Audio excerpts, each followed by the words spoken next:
Lindsey Matheson is making just her second appearance on TSN. Sandi Anderson from Winnipeg.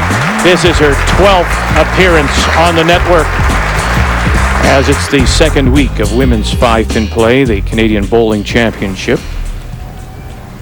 Lindsey from Kitchener, Ontario, was in the pins game last year and won $50, losing the preliminary. So hopefully that experience will pay off for her. It's always a little nerve-wracking that first time on TV, I think. Yeah, just that first frame or so, get kind of into a little bit more of a comfort level after you throw those first few balls. If you get real lucky, they're on the middle and they're strikes. Yeah.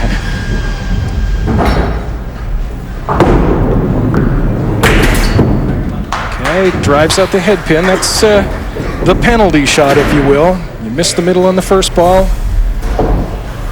Try to convert the spare and drive the head pin straight through.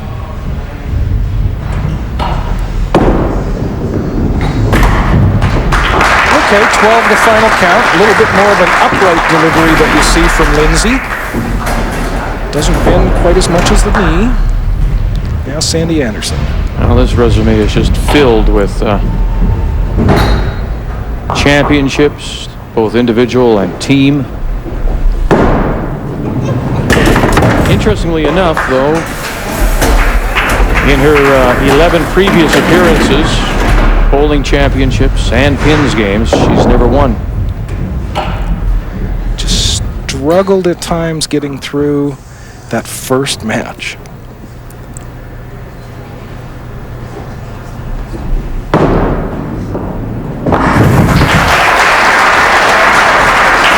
Okay, converts the spare.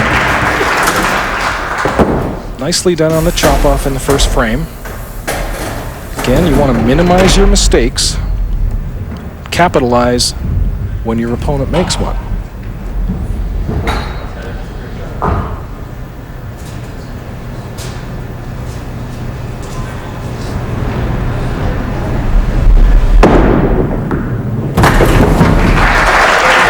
Well done on the second shot.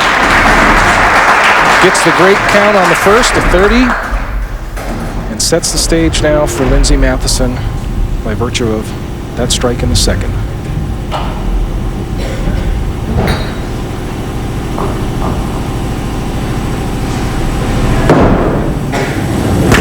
Oh boy.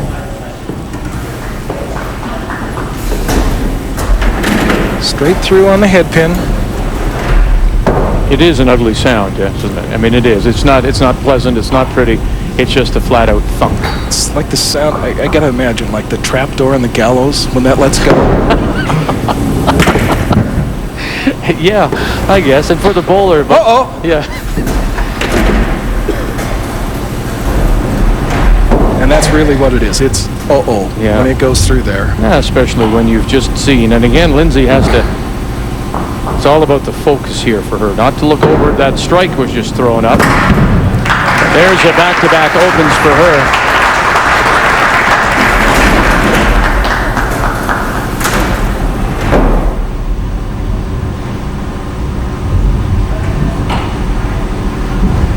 Well, Sandi Anderson is making her 12th appearance on TSN. Lindsey Matheson just her second, and it is the veteran Anderson with the early advantage as Lindsey's struggling. First frame, she was off to the left side. Now in the third frame, she punches out just the 3-pin on her first shot. And in her second frame, the dreaded head pin on the first ball. So she's made some early mistakes here. Can't convert that pin, so 3 straight open frames will be the result. And the good part for her now is she gets to sit down. She doesn't have to continue to throw shots right now. She's got to sit back, gather herself a little bit, try to figure out what it is that she wants to really focus on the first shot next time. Yeah, needs a break. So 3 opens to start for Lindsey Matheson. Sandi Anderson with a spare and a strike up as she plays in 3. And really, really tighten the noose with strikes in 3 and 4 here. She had a chop off in the first frame, spared it, Threw the good ball, got the strike, and repeats it again. We mentioned that, in fact, this is her 12th appearance. She appeared in 11 pins games, or 10 pins games, and won Canadian Bowling Championship. Never gotten by the quarterfinal. Never won those events. Opening games in particular, of those 11 appearances, she's lost in the opening game 7 times. Right, but her banner season back in 2003, when she was the runner-up on the championship series, came out with 351, 3 1/4, and lost the final match, picked up $5,000. So she's off to a great start right now. 3 in a row, really put the pressure on. Got a huge pinfall advantage to lead things off. Did you, when you're competing, did you scout? I mean, do you think Lindsey saw this ahead of time and went, well, maybe I can take advantage? That's better for Lindsey. Here's somebody that struggles in their opening games. No, not really, but you'd had the opportunity to say, I drew Sandi Anderson, and talk to some of your other competitors, and they'd have said, oh, she's a great bowler at Winnipeg. She's been at the Nationals a number of times and done this and done that. That's a nice seed to plant. Yeah. Hold it. So after a little hope, with the strike in 4 to get things going, pulls it off to the left, straight through that 3-pin hole, and now a much more difficult spare. Fit this, throw the great strike ball to get this to convert. And now another open frame, so.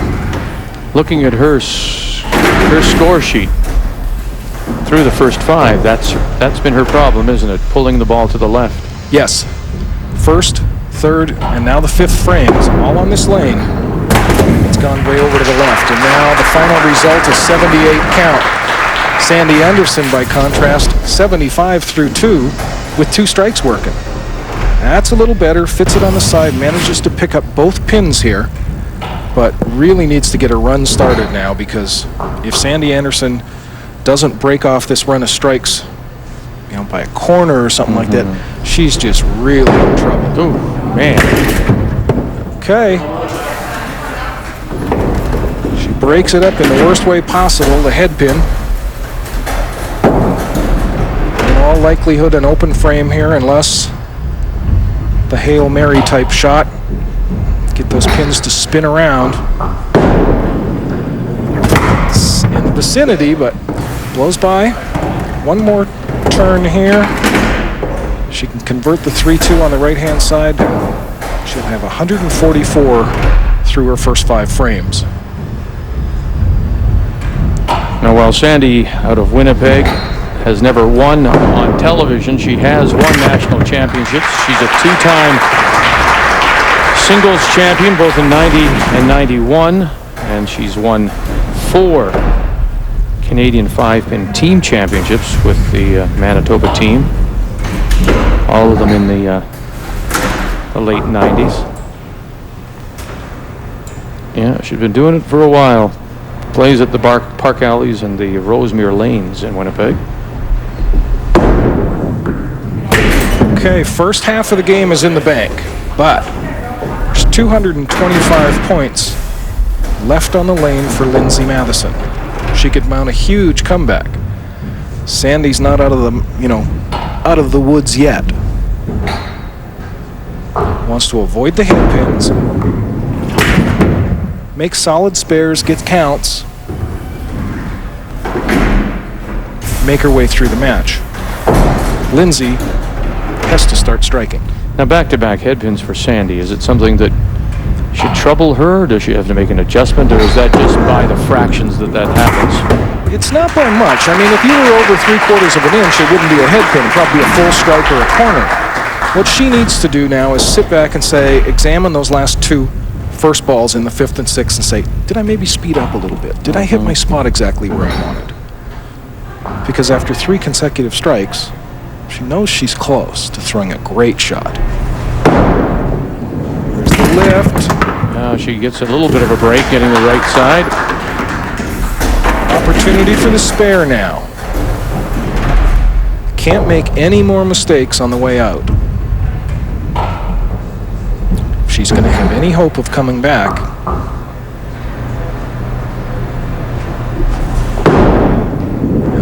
mistake again. So where she had an opportunity to work her way back in the match, just squandered it and tossed it back to Sandi again.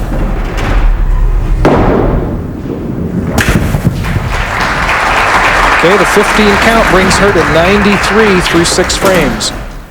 She's down 63 pins. Only 4 frames to make it up.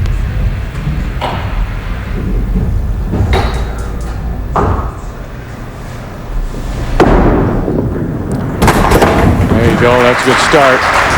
Now when you talk about her being more upright in her delivery, is that why the ball out of her hand thunks the way it does? Sounds a little louder on the lane, exactly. She gets it well out onto the lane. She's not lofting it by any means. It's just delivered a little farther out in the lane because of the upright position at her delivery.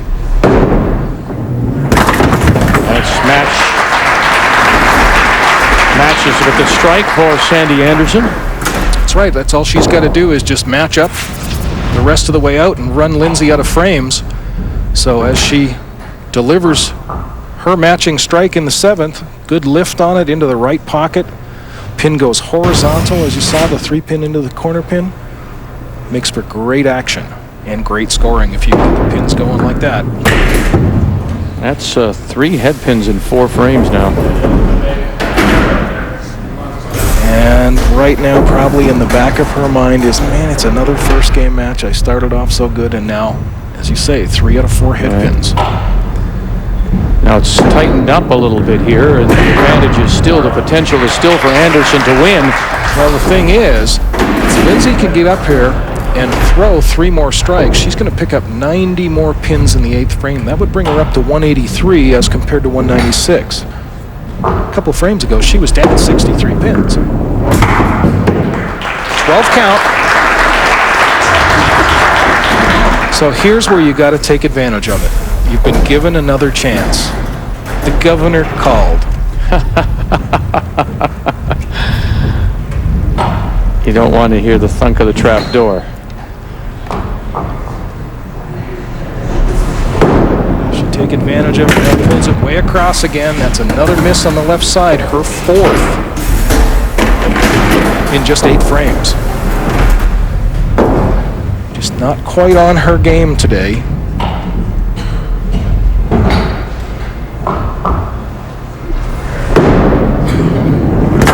That'll help. I mean, the mate closes it up. She gets the spare in 8 to the 12 and the open frame from Anderson. Here's the big part now. 9th frame.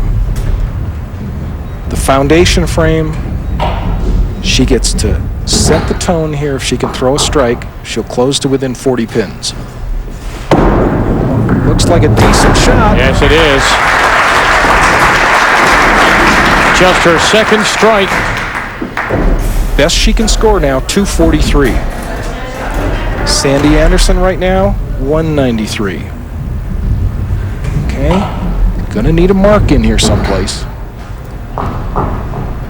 Should be doing the figuring, saying, all right, if I get a strike in here and do this. Bug out. Oh boy, oh boy. And you know that she's doing the figuring. She is an accountant by trade for Venture Land Company. So critical, she has not picked up 15 yet on one of her head pins. Look at that, and look at the head pins where they've come. They've all come in the last 5 frames, 4 head pins.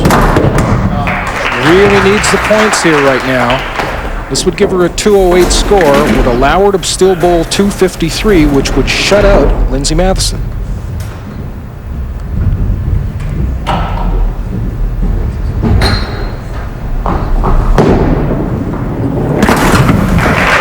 Well done.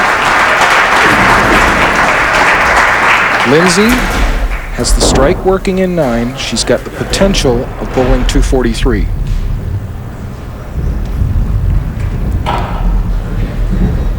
A little stumble here by Sandi, though, and those 10-pin difference potentially could disappear. On the middle every frame so far. That's better. And Jim is here, husband Jim. They actually met at the National Championships in 1991 when she won her second national singles title. Needs this second strike to set up the opportunity to shut out Lindsey Matheson.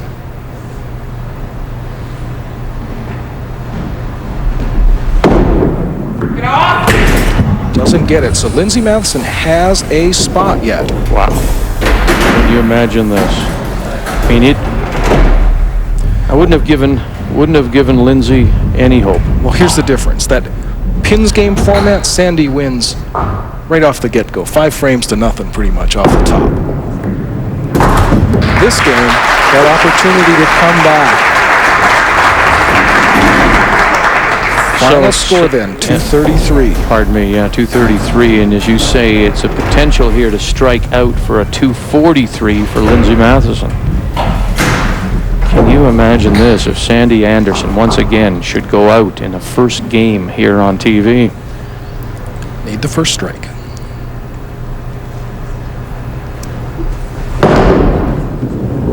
No. Off the mark, and that spells the end. Sandi Anderson does manage to hold on. Yeah, there's Dad, Brad Matheson is on the left. Chris White is Lindsey's husband. And yeah, you know that they've written it down around. She doesn't have a chance. And amazingly enough, 3, 4, 5 miscues on the middle. Missed the middle 5 times with the first ball and was still in it till the 10th frame. She'll finish with her 15 for a 193. Lindsey Matheson from Kitchener, Ontario will take home the $250. But Sandi Anderson will move on as she bowls a sweated out 233.